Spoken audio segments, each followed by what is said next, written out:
Amém. Amados, abram suas Bíblias no Evangelho conforme escreveu o evangelista João Marcos, capítulo 10.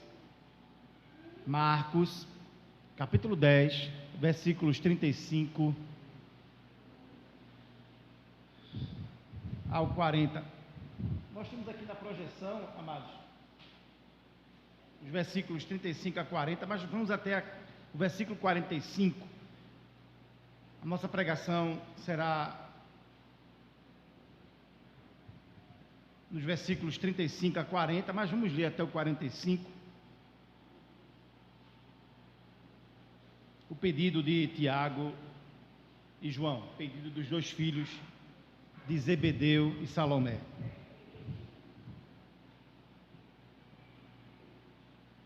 Marcos, capítulo 10, versículo 35 em diante. Todos acharam? Palavra do Senhor, amados. Então, se aproximaram dele Tiago e João, filhos de Zebedeu, dizendo-lhe: Mestre, queremos que nos concedas o que te vamos pedir. E ele lhes perguntou: Que quereis que vos faça?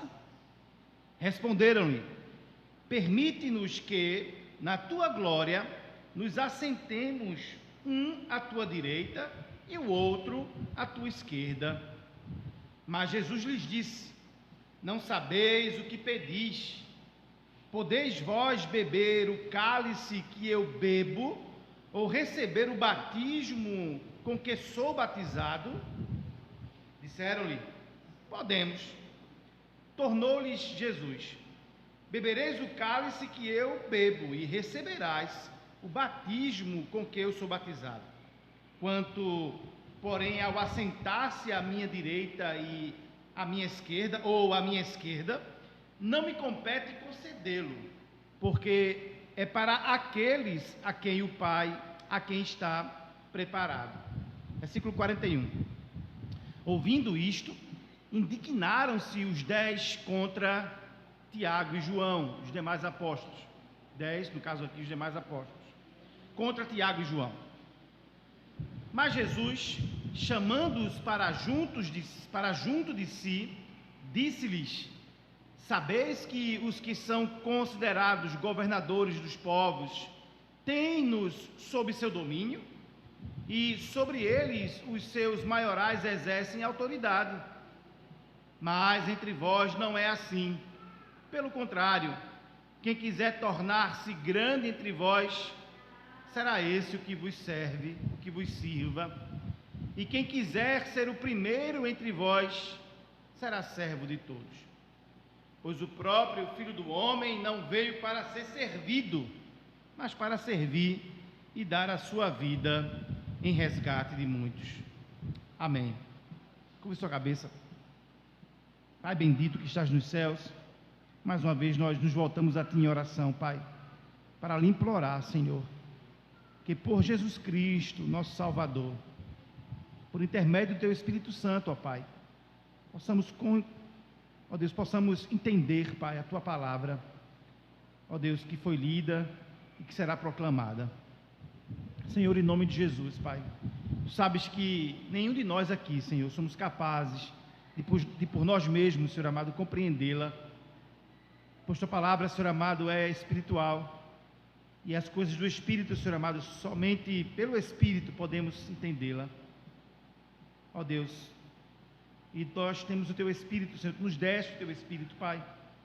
Por isso, Senhor, Te imploramos que pelo Teu Espírito, Senhor, tenhamos nossas mentes, ó Pai, iluminadas, nossos corações iluminados, Senhor.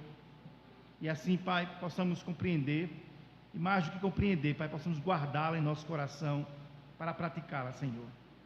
Ó Pai, em nome de Jesus, concede-me a mim, Senhor, que eu seja fiel, Pai amado, enquanto mensageiro do Senhor, enquanto dispenseiro de Deus, da família do Senhor, enquanto mordomo, Senhor amado, que eu possa servir bem, ó Deus, a Tua igreja, ao Teu povo presente aqui nesta manhã, Senhor. Dê-me da Tua graça, Pai. Ó Deus, não permita que eu peque, Senhor, falando o que não está escrito, Senhor amado, falando do meu próprio coração, Senhor.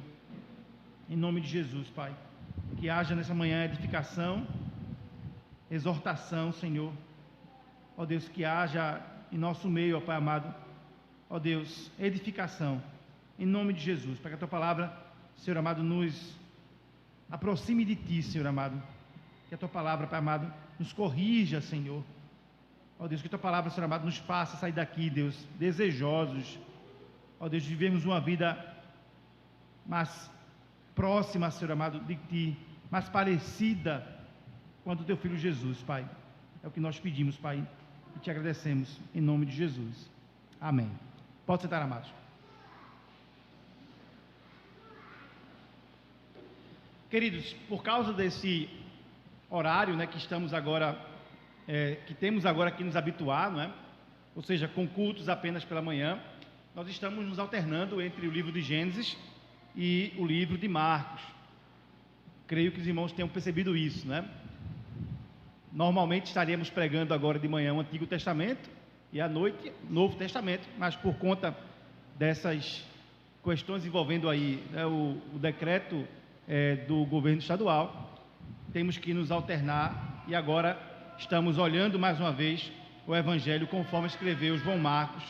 Estamos no capítulo 10, versículo 35, deixe sua Bíblia aberta, por favor, não feche. Lemos até o versículo 45, mas como falei, nós iremos meditar apenas nos 6 primeiros versículos, do 35 até o 40. O pedido que foi feito pelos filhos de Zebedeu, filhos de Salomé também, na passagem paralela a esta, narrada por Mateus no seu Evangelho, capítulo 20, versículo 17 ao 19, nós temos a informação de que esses irmãos eram filhos desta seguidora de Jesus chamada Salomé. E lá no texto de Mateus, nos dito que foi ela que se antecipou a Jesus para fazer este pedido.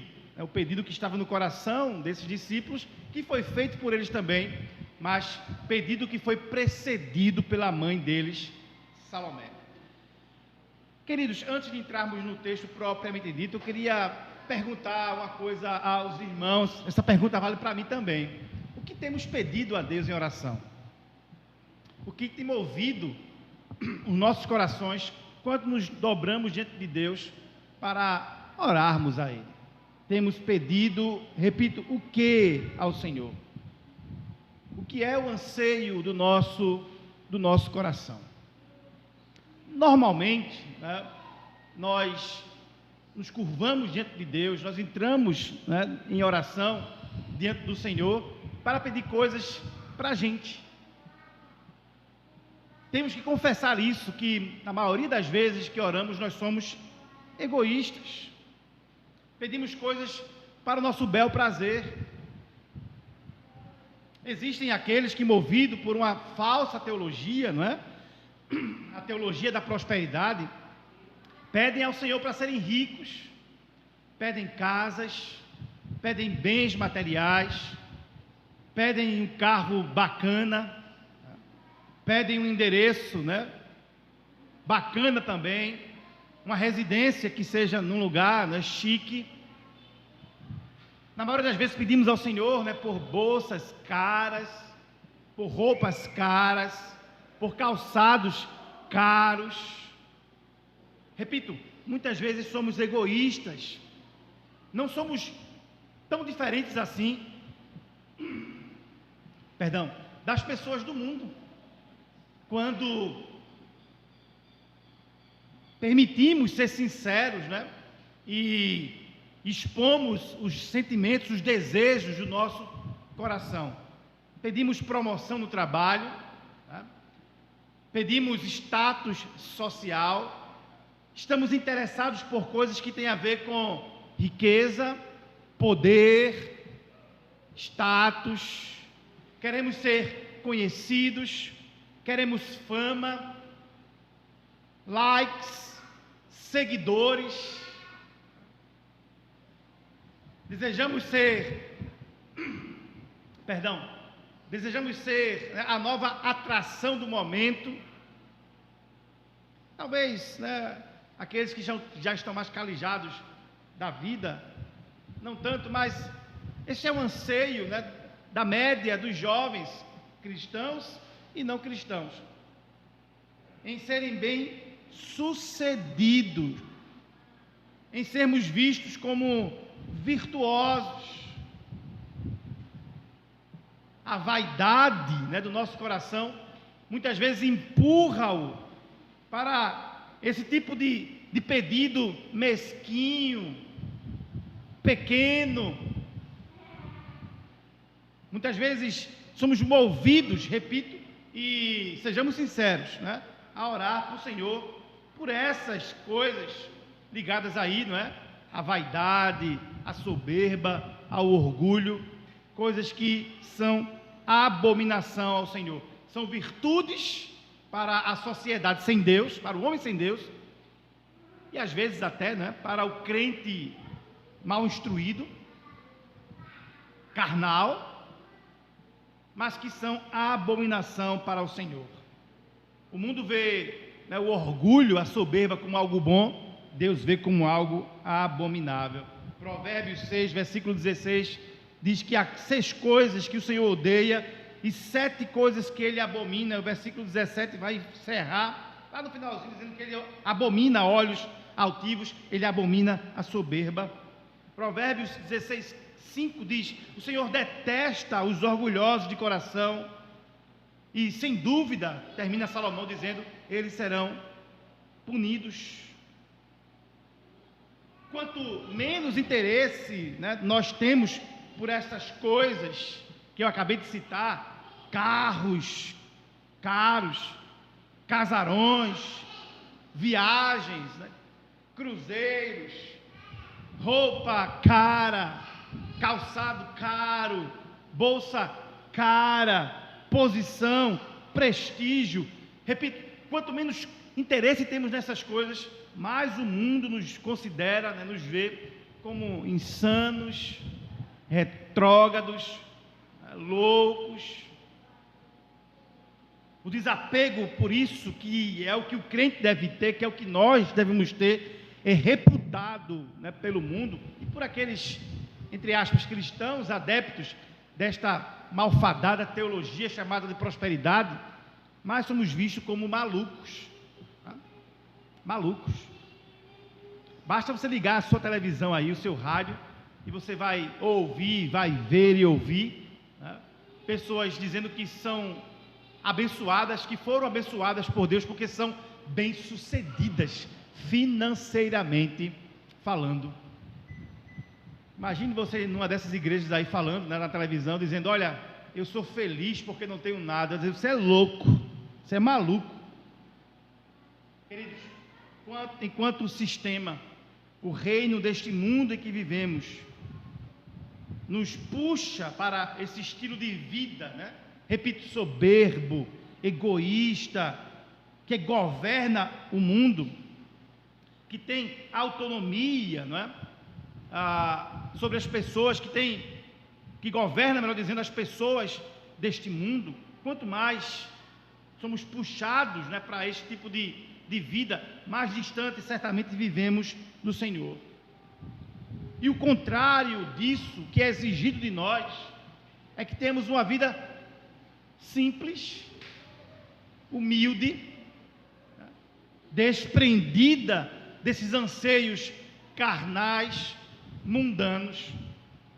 A Bíblia nos chama, repito, a sermos humildes, a servir, ao invés de querer ser servido, porque todos aqueles que almejam essas coisas, luxo, poder, fama, status, com isso também anseiam ser servidos, E são esses que são servidos, os que ostentam riqueza, poder e status. O Evangelho nos chama a servir, nos chama à humildade, nos chama a desejar ser o último e não o primeiro, nos chama a desejar a servir ao invés de ser servidos. E o que é humildade, biblicamente falando? Humildade não é outra coisa senão ter uma opinião baixa, humilde a respeito de si mesmo. Paulo, escrevendo aos Romanos, capítulo 14 disse exatamente isso, não é? Que o irmão, que a irmã, não estime de si mais do que de fato é, não pense de si, não se repute, não se considere além daquilo que de fato é, e o que nós somos, irmãos, e o que nós somos aos olhos de Deus, né? Talvez aos nossos próprios olhos, imaginemos ser, né, esse chique aí, esse famoso, né, esse rico, esse bacana, mas de fato o que nós somos é pó, e precisamos assim nos reconhecer humildemente. O servo, o humilde, segundo as Escrituras, é aquele que compreende que não é exatamente nada. Biblicamente falando, a palavra humildade tem a ver com uma perspectiva baixa, insignificante a respeito de si mesmo. É assim que a Bíblia nos chama a que nos percebamos, a que nos entendemos, a que nos conformemos. Humildade, irmãos, é o oposto do que é enfatizado pelo mundo e por muitas igrejas mundanas aí fora. Luxo, destaque, status, autoestima, orgulho. Humildade tem a ver com serviço, é a marca do servo, do escravo de Cristo. A palavra servo aqui do final do texto, versículo 44, 43, 44, 45, olha aí sua Bíblia. A palavra para servo aqui, na língua original, é escravo. Eu às vezes lamento, né, porque no português a gente não tem aqui o termo mesmo, né, como na língua original, escravo, apenas servo, né? Servo parece suavizar um pouquinho a expressão, né? Parece melhorar um pouquinho o nosso status. O servo é aquele que trabalha por contrato, não é? O escravo não, é aquele que trabalha porque tem um senhor, trabalha porque tem um dono. E é assim que a Bíblia nos chama, como escravos mesmos. E o mundo não aceita essa palavra, não é? Até porque o termo, né, remete aí ao exercício, né, a uma prática, né, que foi exercida por nós, né, não há muito tempo da história, e que realmente é triste, mas é isso que a Bíblia nos chama mesmo, de escravos de Cristo. E o escravo não tem orgulho, o escravo não tem ambição, não tem autoestima, o escravo não reivindica status, fama, poder, riqueza. O escravo é apenas humilde, apenas serve. E é isso que Cristo fala, vocês devem servir. Eu vim, disse Jesus, eu vim para ser escravo de vocês, para ser servo de vocês, e assim também vocês devem ser servos. 1 Pedro capítulo 5, versículos 5 e 6, o escravo apóstolo de Cristo, Pedro disse: da mesma forma, jovens, sujeitai-vos aos mais velhos, sejam todos humildes uns para com os outros, porque Deus se opõe aos orgulhosos, mas concede graça aos humildes. Na outra versão, portanto, humilhem-se debaixo da poderosa mão de Deus, para que Ele os exalte no tempo devido. Sejam todos humildes uns para com os outros, disse o servo do Senhor, o apóstolo Pedro. Vejam, irmãos, comigo o pedido, mais uma vez aqui, egoísta, da parte dos irmãos Tiago e João. Olha o versículo 35. Então, se aproximaram dele Tiago e João, filhos de Zebedeu, dizendo-lhe: Mestre, queremos que nos concedas o que vamos te pedir. E ele lhes respondeu: Que quereis que vos faça? Responderam-lhe: Permite-nos que, na tua glória, nos assentemos, um à tua direita e o outro à tua esquerda. Que pedido, hein, irmãos?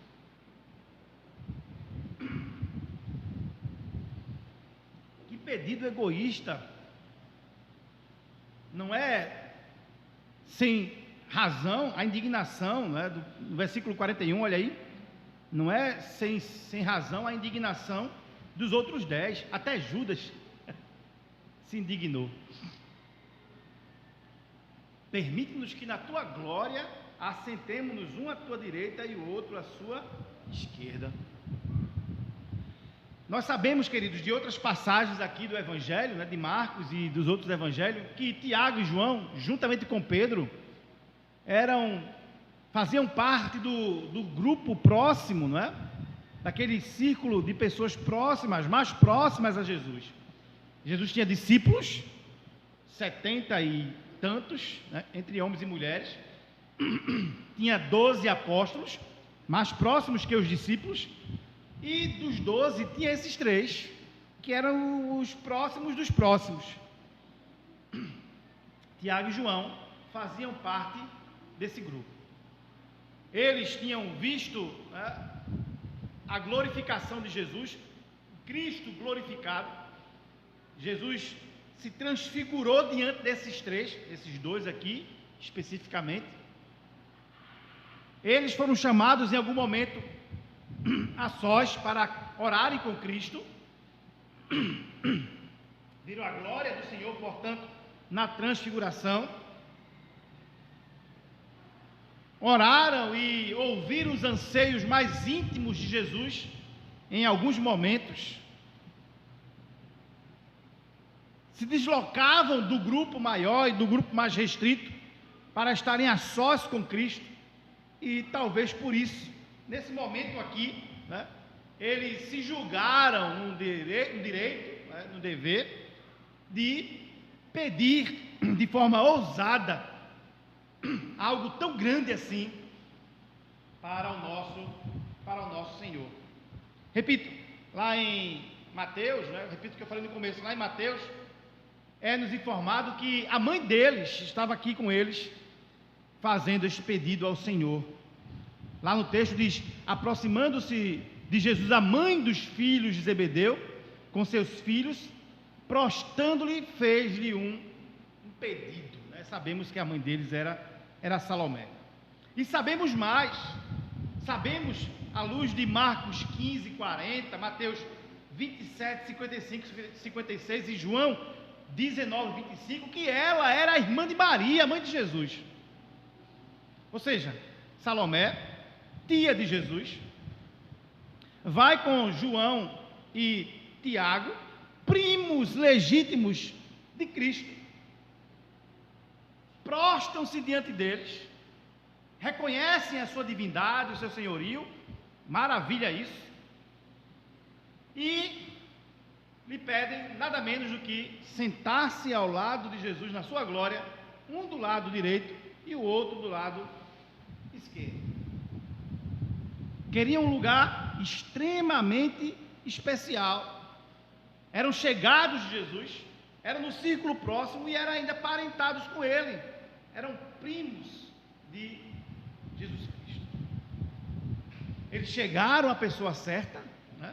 Somente Cristo tem o poder e somente Ele tem a glória, mas fizeram o pedido errado.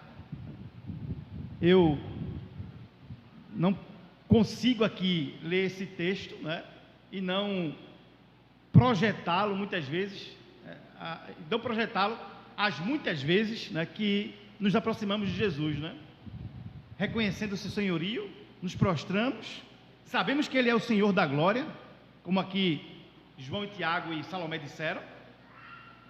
Chegamos à pessoa certa, do jeito certo, prostrados, reverentes, mas pedimos errado, né? Senhor da glória, Tu és o Deus Todo-Poderoso, Senhor, me dá um carro do ano. Senhor da glória, Tu és o Deus Santo, me faz rico, me faz famoso, me dá poder, me dá status, me permite assentar ao Teu lado direito ou ao Teu lado esquerdo, na Tua glória. Pedimos errado, queridos. Salomé pediu errado, João, Tiago pediram errado. Era comum na antiguidade, não é? num mundo governado por reis, que pessoas próximas, consanguíneos, né, parentes, fizessem esse tipo de pedido, né, de governar junto com aquele que tinha a coroa sobre a sua cabeça. Não era algo incomum esse tipo de pedido nos tempos antigos. Nepotismo não é uma coisa, né, em voga apenas nos dias de hoje, né? Está em moda, já foi mais. O nepotismo é você facilitar, né, por grau de parentesco, tá, a vida de alguma pessoa, né, numa função pública, você empregar alguém, porque você está investido de uma autoridade, de um poder, empregar alguém, né, no seu gabinete, ali, dá um jeitinho para colocar uma pessoa ligada ao sangue, não necessariamente por competência, por currículo, né, por merecimento, por mérito, mas porque é achegado, é um parente.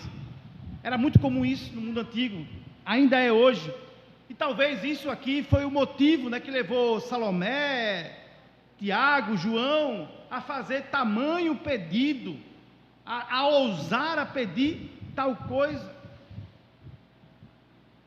Sobrinho, talvez tenha dito Salomé, né? Vejam aqui quão importantes são os meus filhos, né? Sabe aquele orgulho pecaminoso de mãe, de pai, não é? Ah, meu filho, minha filha, enfim, é inteligente demais, é capaz demais. Aquele orgulho, né, pecaminoso, repito, que existe em nós, pais, né, pai, mãe, de falar bem do filho, mais além do que de fato é. Acho que talvez tenha sido isso que motivou o coração dela a dizer: dá para eles um lugar à tua direita e o outro à tua esquerda. Olha o versículo 36, Jesus diz: o que vocês querem que eu vos faça? Queridos, é claro que Jesus sabia exatamente o que estava no coração deles. Sim, Jesus sabia o que eles queriam. Ele sabe o que os homens anseiam. Salmo 139 diz que antes mesmo que a palavra saia de nossos lábios, o Senhor as conhece. Nós não oramos a Deus para fazer-lhe conhecidas as nossas necessidades. Ele sabe todas elas, né? Não oramos aí para isso, né? Olha, Deus não sabe, eu tenho que pedir. Não, ele sabia o que estava no coração desses homens e qual era o pedido dele, mas ele não responde, né? Olha, eu dou. Senhor, disseram, mestre, queremos que nos concedas o que vamos te pedir, mas ele não diz sim. Na linguagem de um certo comentarista, né?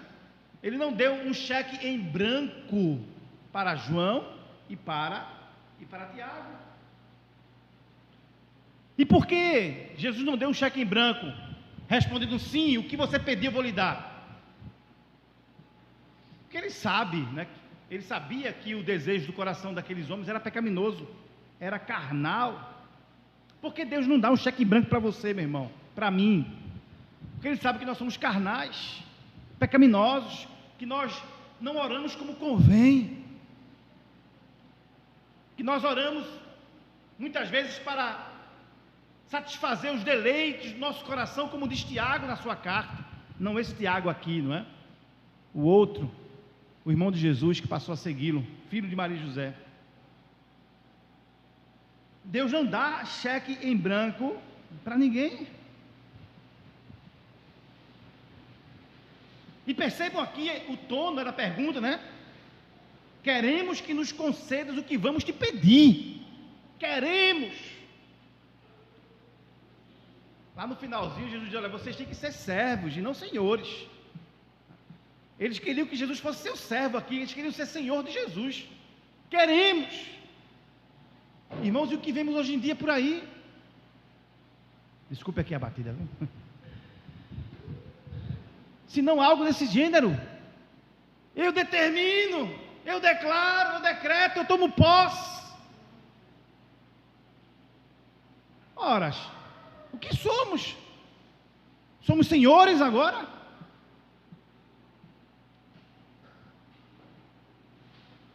A pergunta que deveria sair dos lábios deles era: Senhor, o que queres que eu faça? Mas não, disseram: queremos que nos faça.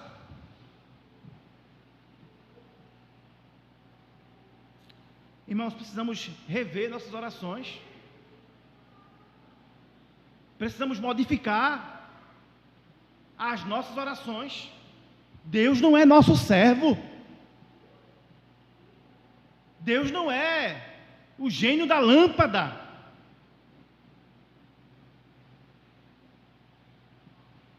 Deus não é Papai Noel. Se você aprendeu errado na relação com seu pai, com sua mãe, na posição de filho, como pedir,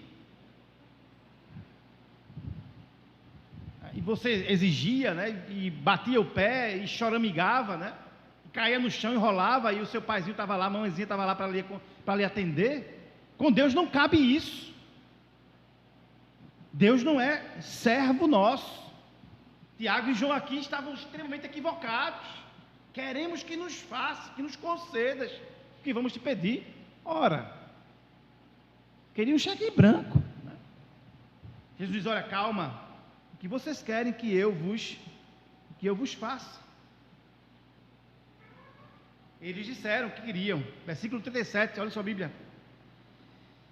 Permite-nos que, na tua glória, nos assentemos um à tua direita e o outro à tua esquerda. Permite que na tua glória. Falei e repito, né? Eles até se colocaram de forma correta, não é? Entenderam que o Senhor era o Rei da glória, né?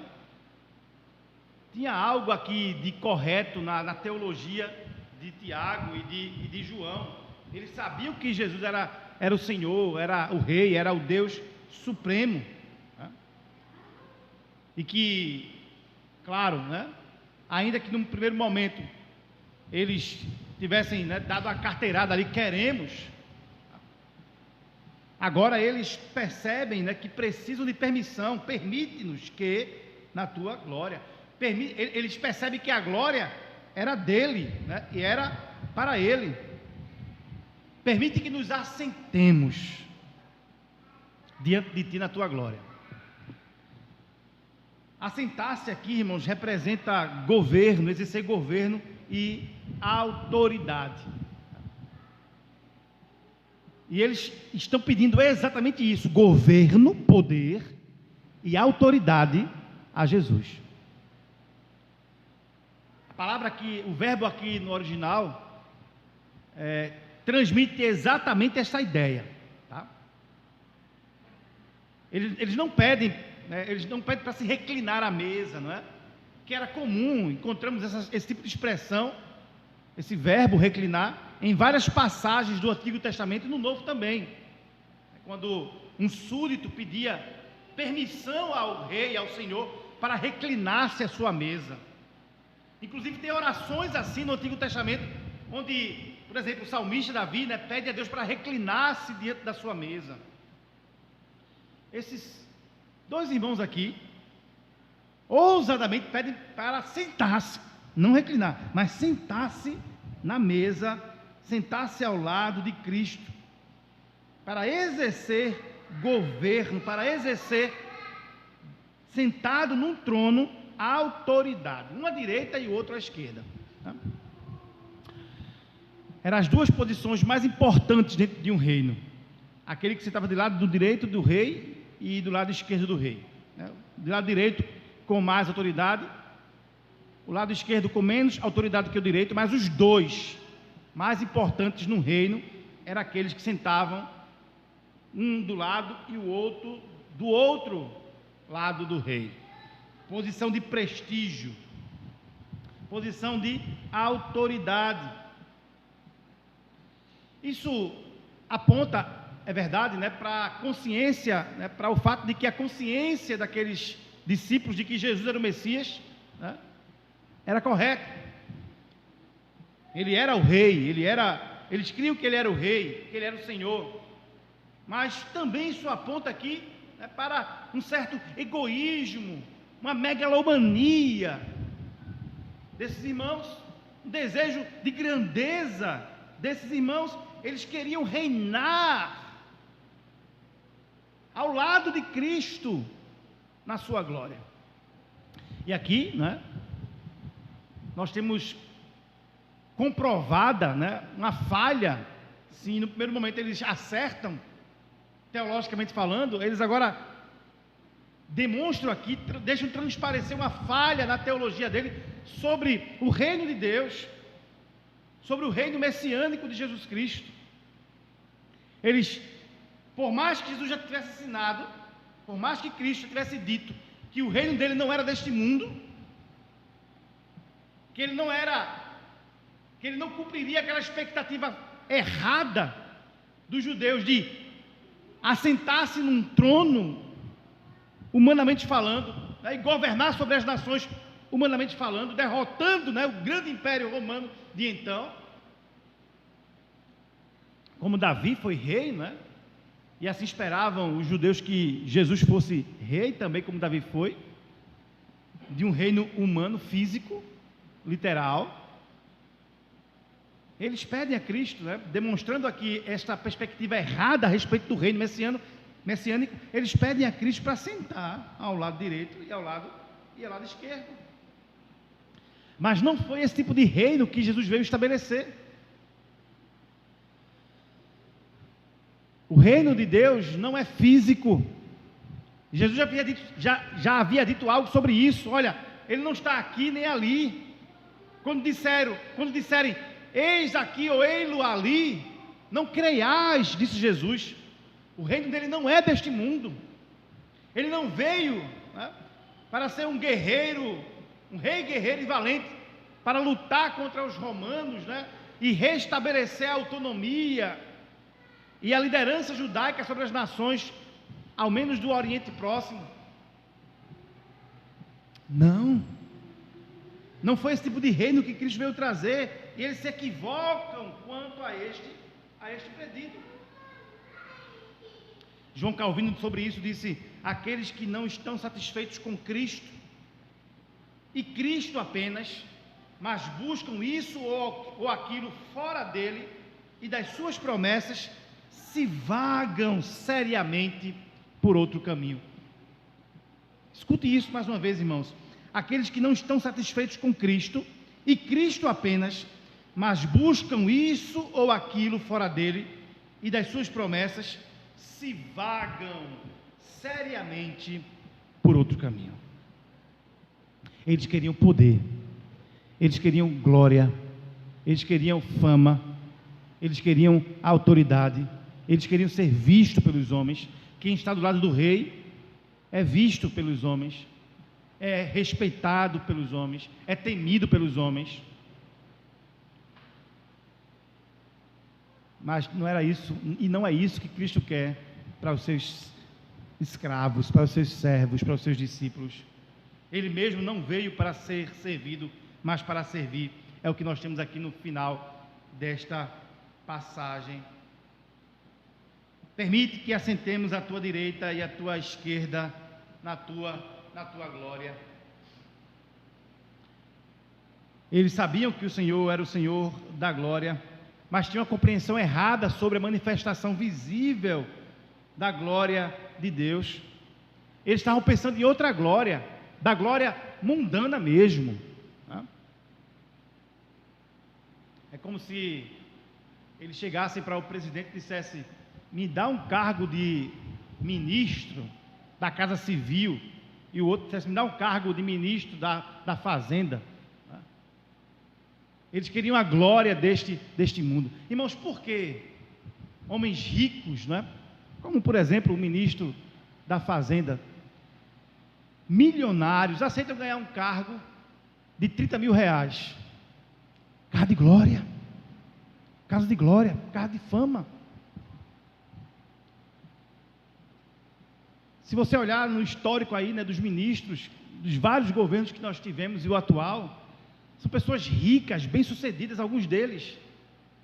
Deixaram, né, a ocupação atual deles, que lhes gerava milhões, para receber milhares. Mas por quê? Glória. Glória. Esses homens queriam glória, não a glória de Deus, mas a glória do cargo, a glória da função, a glória da investidura do cargo. Não é muitas vezes o dinheiro que chama a atenção das pessoas, mas a fama, o poder, o destaque, o reconhecimento, a glória, a fama. Era isso que Tiago e João estavam querendo. Não pensem aqui no termo glória, né, como se eles estivessem pedindo a Jesus para, né, estarem glorificados. Não tem nada a ver, era a glória do mundo mesmo. Eles não conseguiram construir uma teologia, né, que Jesus havia ensinado, estava ensinando agora, nesse exato momento, não é? Nós temos aqui, nos debruçados no capítulo 9 e 10, Jesus está ensinando nesse capítulo aqui sobre a necessidade da cruz, e eles não tinham conseguido construir uma teologia da cruz, ou da glória que passava pela cruz. Eles eram triunfalistas, eles não queriam que Jesus fosse a cruz.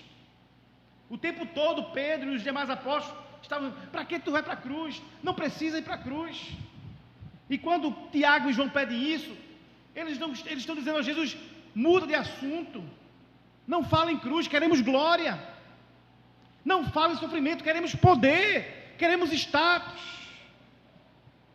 O Senhor é digno de poder, é digno de status, esquece a cruz.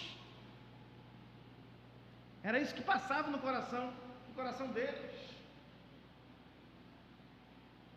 Eles não admitiam que Jesus passasse pelo sofrimento, passou depois do sofrimento, ele pudesse ser elevado à glória.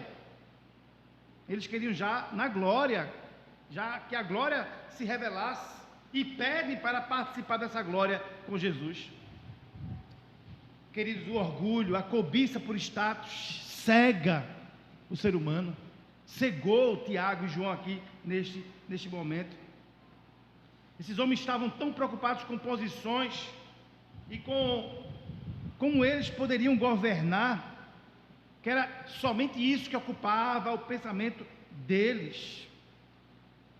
O orgulho deles, esse desejo vão deles, lhes cegou o entendimento, fez dele tolos, ao ponto de chegarem a fazer esse pedido absurdo. Esses homens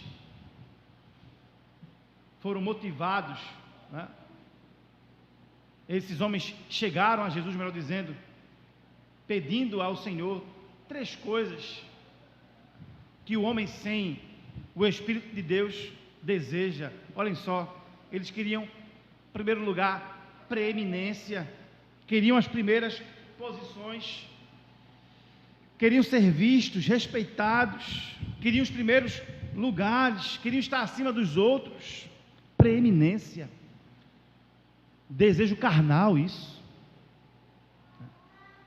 Queriam ser vistos, queriam que seu nome se destacasse, eles queriam poder. Olha aí um outro desejo que um homem sem Deus tem: desejo por poder.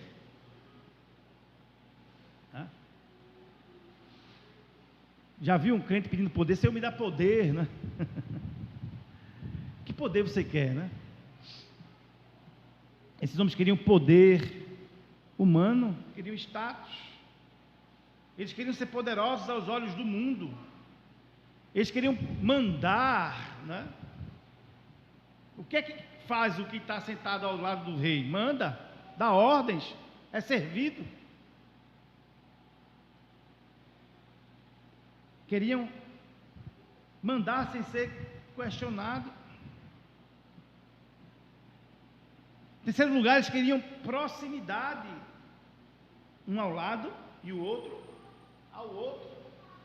Queriam estar pertinho da pessoa importante, né, que era Jesus, né? Proximidade.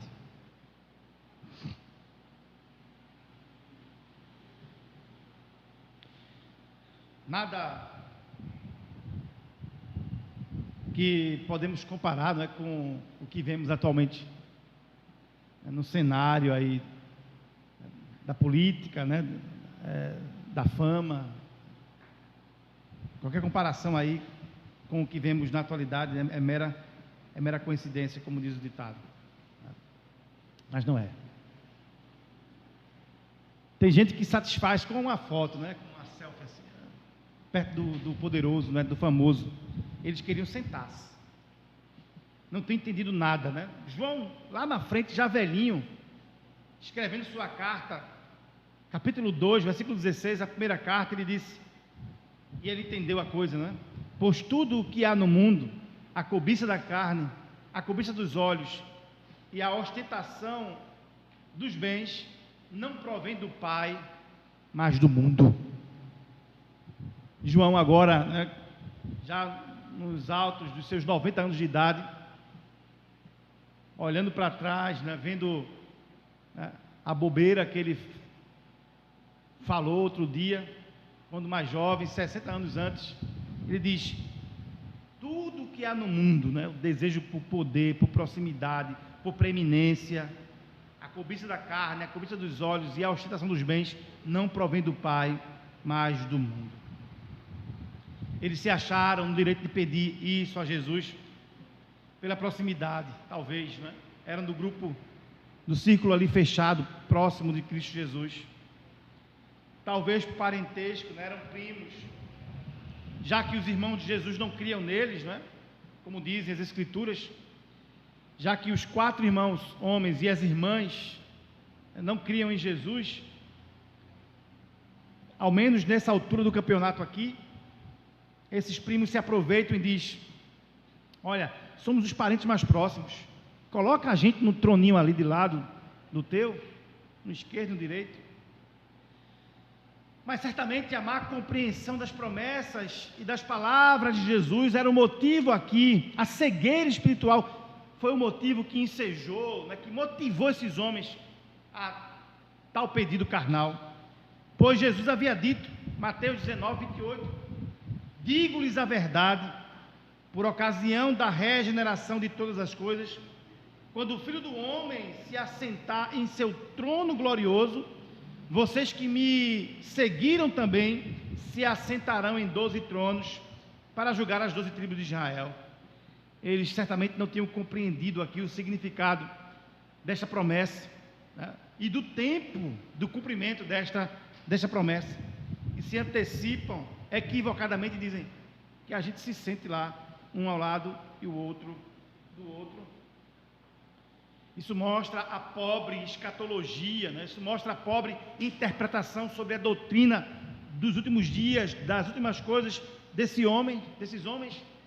Isso mostra a expectativa messiânica equivocada deles.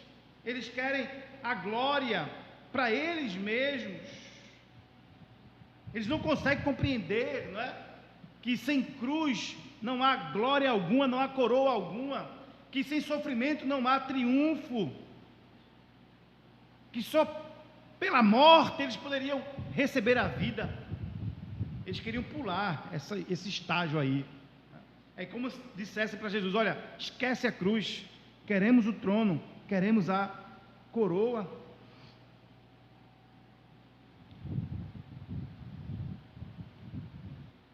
A atitude desses homens, irmãos, é completamente oposta, não é? A atitude que Jesus exige, requer dos seus discípulos, que sejam servos, que sejam escravos. Já imaginou um escravo sentado do lado do trono do rei? Jesus fala, olha, eu não vim para ser servido, eu vim para servir. Aqueles que querem ser primeiros serão últimos. Vocês querem os primeiros lugares. Olha o risco que isso tem. Vocês acabarão recebendo os últimos lugares. Vocês precisam ser servos do Senhor. Irmãos, mais uma vez eu pergunto, a pergunta que eu fiz lá no comecinho, o que temos pedido a Deus? O que temos pedido a Deus? Será que os nossos pedidos aí estão nesse mesmo caminho, né, do que Tiago e João pediram? Poder, fama, riqueza, autoridade, prestígio, ser servido. Amados, nós precisamos ouvir o Senhor falar. Quem tem ouvidos, ouça. O Senhor diz: não queiram isso. O Senhor diz para mim, para você: não queiram ser servidos, queiram servir. Temos orado a Deus por oportunidades para servi-lo, ou para sermos servidos. Temos pedido a Deus os últimos lugares, ou desejamos os primeiros. Temos desejado o anonimato, não ser reconhecido pelos homens, ou queremos ser vistos ao lado do trono, do rei. Que nossa oração, irmão, seja mudada, se ela, por acaso, tem esse viés aqui, egoísta, egocêntrico, uma oração motivada por desejos de poder, de glória, de prestígio, de conhecimento, de reconhecimento. Versículo 38, olha sua Bíblia.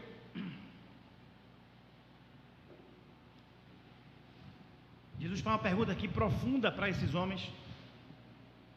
Ele pergunta, ele diz o seguinte: não sabeis o que pedis? E agora ele pergunta: podeis vós beber o cálice que eu bebo, ou receber o batismo com que eu sou batizado? Vocês podem isso? Vocês não sabem o que vocês estão pedindo?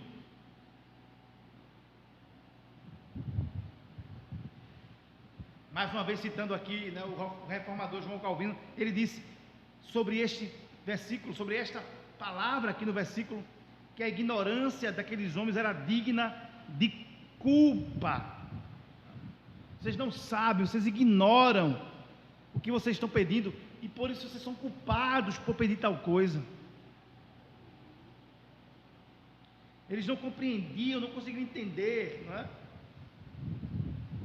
que nesse reino que Jesus veio estabelecer, instaurar e instaurou neste mundo que está entre nós, o grau de elevação é proporcionalmente ligado ao grau de sofrimento. Eles não entenderam isso. Vocês querem sentar-se aqui do meu lado, mas para chegar aqui do meu lado, vocês precisam sofrer. Vocês podem beber do cálice que eu vou beber e batizar-se no batismo que eu irei ser batizado? Ou seja, a resposta aqui era: vocês têm condições de sofrer para alcançar o que estão pedindo? A glória tem a ver com sofrimento. É proporcional ao sofrimento. Mas parece-me que vocês não estão prontos para isso, para beber o cálice que eu irei beber e batizar-se com o batismo que eu irei ser batizado. Vocês querem status? Esperem sofrimento. Era isso que Cristo estava falando para eles aqui. Querem status? Esperem sofrimento. O cálice aqui, queridos, que Cristo falou metaforicamente, significava sua morte. Jesus usaria essa figura do cálice mais duas vezes em Marcos 14, 23, 24 e 14, 36. É isso que Cristo oferece para os discípulos: sofrimento. Vocês querem sofrer? Cálice aqui, repito, é sofrimento. Não tem a ver com a ira de Deus, não, tá? Só Jesus poderia receber a ira de Deus. Jesus não está oferecendo a eles, morte vicária, tá? Porque eles não poderiam sofrer a morte vicária. Só Cristo poderia receber a morte vicária, passar pela morte vicária e receber o justo sofrimento da parte de Deus, ou a ira de Deus derramada sobre ele. Mas Cristo falou em termos de sofrimento: vocês estão dispostos a sofrer por mim, por causa do meu nome? Essa era a questão. A enfrentar o batismo, olha aí mais uma vez o versículo 38, a receber o batismo com que eu sou batizado. Batismo aqui não é o batismo nas águas, não, tá? O batismo aqui tem a ver com morte também. As duas palavras, batismo e cálice, tem a ver com morte. Essa é a ideia do batismo, né? Morto com Cristo, ressurreto com Ele. Paulo fala sobre isso lá em Romanos. Ele usa essa metáfora do batismo para exemplificar, não é, a morte do crente em Cristo, né, e a sua ressurreição com Ele. Vocês estão prontos para enfrentar a morte por causa de mim, a enfrentar angústias e aflições, a ser imergido, submergido em aflições e angústias? Estão prontos a receber o batismo mortal? Algumas tradições evangélicas, né, interpretando de forma errada o batismo com o Espírito Santo, vivem procurando isso, né? Quero ser batizado com o Espírito para ter poder, não sei o quê. E geralmente o que move as pessoas a pedir tal coisa, né, é isso mesmo: poder, status, destaque, é ser visto. Inclusive algumas tradições cristãs associam o tal batismo com o Espírito Santo à investidura nos cargos eclesiásticos, né? Só pode ser diácono, pastor ou qualquer coisa que seja, se tiver o batismo com o Espírito Santo, né? Poder para exercer poder. Que equívoco, que maluquice. Mas ninguém pede batismo de morte, não é? E é isso que Jesus está pedindo aqui dos discípulos, está pedindo da gente: batismo de morte. Você está pronto a ser batizado com o batismo de morte? Ao batismo de Cristo, com o qual Cristo foi batizado, a beber o cálice que Ele bebeu?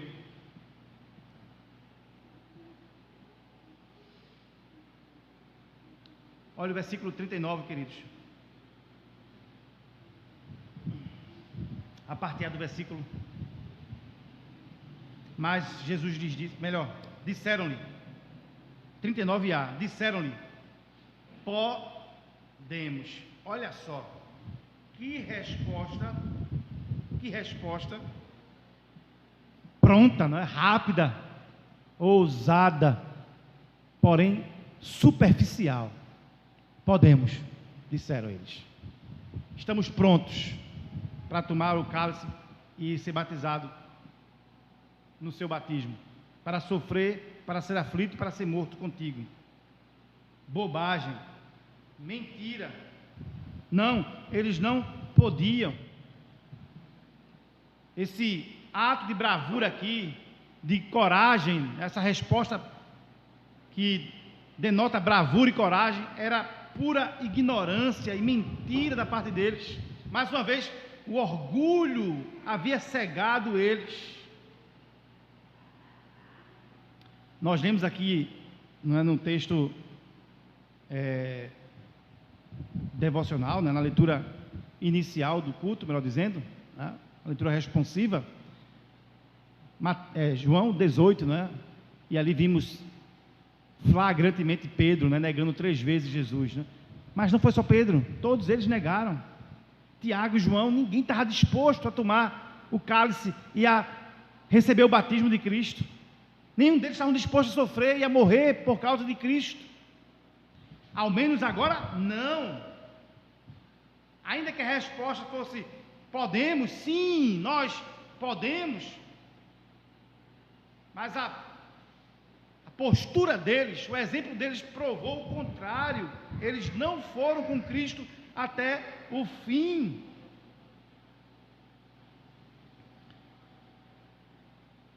Nem sequer conseguiram tocar com a ponta do dedo, né, no cálice, ou com a ponta do dedo do pé na água do batismo de Jesus. Não foram até o fim. Foi apenas uma resposta ali, né, entusiástica, talvez até mesmo uma resposta para ludibriar, para enganar Jesus e fazer com que Cristo lhe desse, né, o que eles estavam pedindo. Irmãos, quantos de nós, né, não dizemos isso? Estou disposto a tudo por causa de Jesus, né? A gente canta de forma entusiástica, né? Tudo entregarei, sim, por ti, Jesus bendito, tudo deixarei. Se temos que perder famílias, bem e poder, né? Embora a vida vá, por nós Jesus está e dar-nos-á seu reino, oh glória, né? Eu estou pronto para deixar tudo e servir Jesus. Irmãos, muitas vezes somos precipitados demais. A gente não consegue acordar de 9 horas da manhã para ir para a igreja no domingo e cultuá-lo. A gente não enfrenta a chuva, né, se tiver um dia de culto, né, para cultuá-lo. A gente não consegue dar testemunho no trabalho, na faculdade, na escola, em casa, na rua, de que somos crentes e entregamos tudo, né? Tudo entregarei. Eu estou pronto para tomar o cálice e ser sepultado com o batismo da morte. Não estavam nada, irmãos. E nem nós. Dizemos que estamos prontos para seguir a Cristo, mas ficamos com medo de nos reunir, porque o governo diz que não pode se reunir, né, por causa da pandemia, por causa disso, daquilo outro.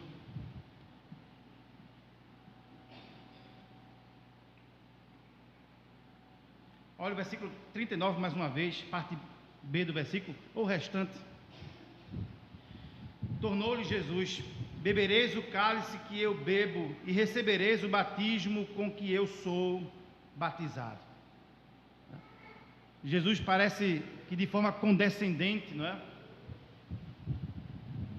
Promete isso àqueles homens que entusiasticamente, porém de forma ignorante, disseram que podiam enfrentar o que Jesus falou que era necessário enfrentar para receber, né, um lugar à sua parte, à direita ou à esquerda. Tá certo, vocês vão receber isso, vocês beberão o que eu estou dizendo. É provável que Cristo, cheio de compaixão aqui, né, não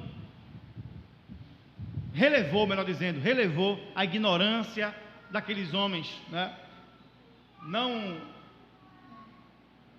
levou a sério, né, a afirmação deles de que podiam, e promete isso a eles mesmos, tá? Vocês então haverão de receber do meu batismo e a beber do meu cálice. No primeiro momento, aqueles homens mostraram que não poderiam, e provou-se óbvio, né? Fugiram todos, ninguém ficou com Cristo na hora do julgamento, na hora da crucificação, ninguém. Depois João chegou lá, né? Já estava na cruz, já era quase 3 da tarde, já era quase a hora da morte, mas ninguém esteve com ele na sexta-feira da paixão, no dia do julgamento, no dia né, para fazer sua defesa. Mas esses homens participariam posteriormente dos sofrimentos de Cristo. Tiago foi o primeiro dos apóstolos a ser morto. Esse Tiago aqui, filho de Salomé e Zebedeu, primo de Jesus, foi o primeiro apóstolo a ser morto. Atos capítulo 12 fala que Herodes passou a espada nele. João foi o último dos apóstolos a morrer, mas passou toda uma vida de sofrimento, foi exilado, provavelmente foi jogado num caldeirão de óleo fervendo, né? Conta-se essa história ficou registrada, não está na Bíblia, mas ficou registrada em escritos antigos. Participou do sofrimento de Cristo. Sobre isso, Jesus disse para aqueles homens e para os demais apóstolos, e diz-nos a nós também, Mateus 10, 22, todos odiarão vocês por minha causa, mas aqueles que perseverar até o fim será salvo. Lucas 6, 22, bem-aventurados serão vocês quando os odiarem, expulsarem, insultarem e eliminarem o nome de vocês como sendo mal, por causa do Filho do Homem. E eu tenho várias passagens aqui, eu vou ler só mais uma, Filipenses 1, 29, pois a vocês foi dado o privilégio de não apenas crer em Cristo, mas também sofrer por Ele. Jesus falou, olha, está certo, vocês beberão o cálice que eu bebo e receberão o batismo com que eu sou batizado. E eles receberam, e eles beberam deste mesmo cálice. Eles não iam sofrer como Jesus sofreu, não é? Vicariamente ou substitutivamente, o justo pelos injustos, mas eles sofreriam. O fato de serem discípulos de Cristo traria sofrimento para eles, e eles receberam martírio, e eles foram perseguidos, e eles foram difamados, eles foram, para usar uma expressão, né, bem atual, eles foram cancelados da sociedade de então, ultrajados, presos. Tiago foi preso, foi morto, João foi preso, foi exilado, sofreu torturas por causa do nome de Cristo Jesus. Mas essa promessa aqui, irmãos, é inclusiva. Nós somos chamados a participar do sofrimento de Cristo também. Não para ser salvo, tá? Não para expiar a nossa culpa, não é? Como o jargão evangélico moderno, né, diz, né? Pagar o preço para poder receber a vitória. Não é isso, que eu tenho que sofrer para ir para o céu. Não é isso. Mas porque estou indo para o céu, isso implica que eu terei sofrimentos aqui neste mundo, e importa que eu sofra por causa de Cristo, não como malfeitor, como disse Pedro na sua carta, não é? Mas como servo de Cristo. Se você sofre por causa de Cristo, se você sofre por causa do bom nome de Jesus, você está recebendo a promessa que ele fez aqui a Tiago e a João, bebendo do cálice e recebendo do batismo dele. Olha o versículo 40, para concluir. Quanto, porém, ao assentar-se à minha direita ou à minha esquerda, não me compete concedê-lo, porque é para aqueles a quem o Pai, a quem está preparado. Olha só, duas coisas aprendemos aqui nesse versículo, tá?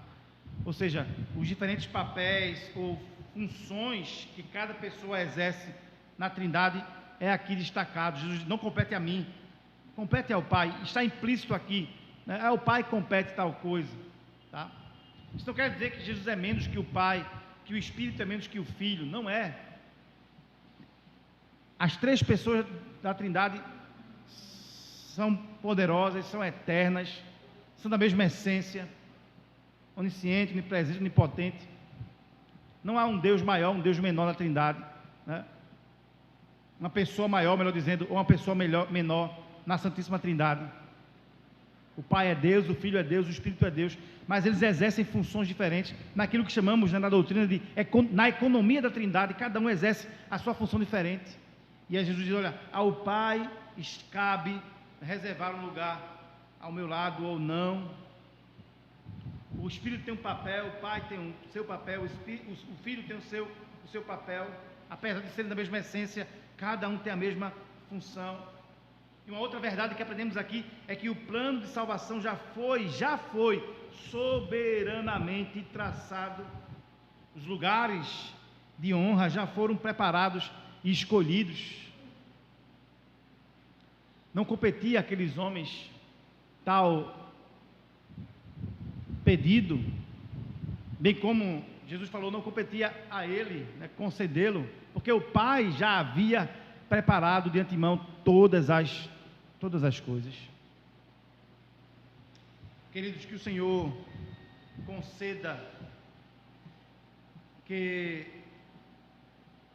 nos conceda misericórdia para entendermos e apreciarmos os valores, né, que, confessemos, já são tão estranhos. Os valores do reino que confessamos ser tão estranhos para nós, né? O último primeiro, o menor é maior. Servir no lugar de ser servido. Somos súditos, somos cidadãos desse reino e somos súditos do reino. Somos príncipes deste reino, reinamos com ele. Somos um reino de sacerdotes. Mas para reinar eu sirvo. Para ser primeiro eu sou o último. Para ter a vida, eu enfrento a morte. Para sentar na mesa, eu tenho que tomar o cálice do sofrimento e o batismo da morte. Que Deus nos conceda misericórdia para apreciarmos e desejarmos esses valores que parecem estranhos, não é? No reino de Deus. Uma vez que a nossa mente natural não consegue compreender esses valores, não é? São tão contrários a eles, por parecerem tão absurdos comparados com os valores da nossa sociedade. Que Deus nos ajude, né, e nos dê misericórdia para que nós possamos desejar aquilo que Cristo propôs aos dois irmãos, para poder ter um lugar ao seu lado, né, tomar o cálice dele e sofrer do seu batismo, perder para ganhar, morrer para viver, sofrer para se alegrar, servir para ser bem visto, ser escravo, o escravo dos demais, se desejo ser o primeiro, se pretendo estar nos primeiros lugares. Que Deus nos conceda esta verdadeira humildade, que é marca, né, dos discípulos de Cristo, que é marca da verdadeira igreja, pessoas humildes que demonstram essa virtude, são exaltadas por Deus, através da escravidão, da humilhação. Deus nos exalta em posição de destaque no seu reino. Não sabemos quem vai estar ao lado de Jesus, talvez até João e Tiago estejam, não é? Já que entenderam a coisa e sofreram o seu batismo e beberam do seu cálice, foram perseguidos, foram mortos, foram hostilizados por causa do nome de Jesus. Não sabemos se eles estarão lá, talvez estejam, talvez não estejam. Não sabemos se nós estaremos do lado de Cristo quando na manifestação da sua glória. Talvez não seja nem esse nosso desejo, não é? Mas que nós, queridos, desejemos aqui e entendamos aqui a proposta do Evangelho: cruz, renúncia, sofrimento, perseguição, cancelamento, morte por causa de Cristo. Que Deus mude os nossos desejos e petições egoístas. Que Deus mude a nossa pretensão por status, por reconhecimento, por fama, por poder. Que Deus mude esses desejos carnais e pecaminosos nossos, aqui espelhados, né, no pedido de João e Tiago. Que Deus coloque em nosso coração, né, um desejo pelo serviço. Final do texto lá, versículo 45, não é? Pois o próprio Filho do Homem não veio para ser servido, mas para servir e dar a sua vida em resgate por muitos. Que Deus coloque em nosso coração o desejo pelo serviço, escravo, né? O serviço de alguém que trabalha porque tem um dono, e para um dono, e para a glória desse dono. Que Deus nos ajude, amados, em nome de Jesus, aqui o nosso coração se encha desses desejos aqui, né? Alvissareiros, excelentes, acima, né, daquilo que é a média do homem, né, e que geralmente é carnal, né, é humano mesmo. Que nosso desejo seja por identificação com Cristo, no seu sofrimento e na sua morte. Feche seus olhos.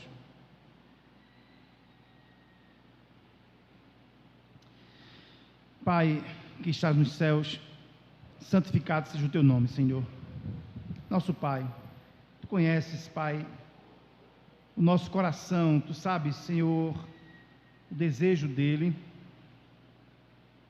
e nós não podemos, Senhor amado, escondê-lo do Senhor, esconder de ti, ó Deus. Esses desejos muitas vezes são tão mesquinhos, Senhor, tão carnais. Muitas vezes desejamos, Senhor amado, fama, status, riqueza, poder, e esperamos em Ti apenas para essas coisas, Senhor. Mas Tua palavra nos denuncia que somos miseráveis por causa disso.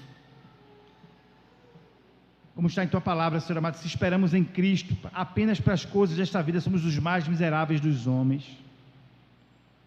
Coloca, Senhor, em nosso coração desejo pelas coisas eternas, Senhor, pelas coisas, ó Deus, que não estão fadadas pelo tempo, pelo espaço, pelas coisas imperecíveis, Senhor.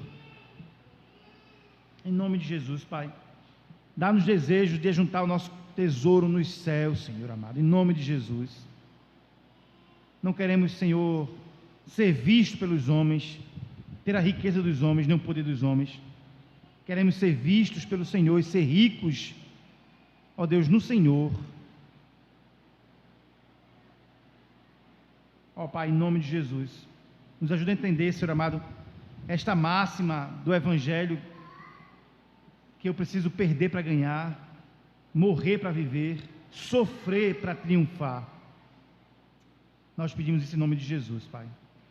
E pedimos também, Senhor, que recebas essa quantia que trouxemos, ó Deus, para participarmos do culto, nesse momento de contribuição. Nós pedimos que recebas, Senhor, nosso dízimo e oferta em nome de Jesus. Amém.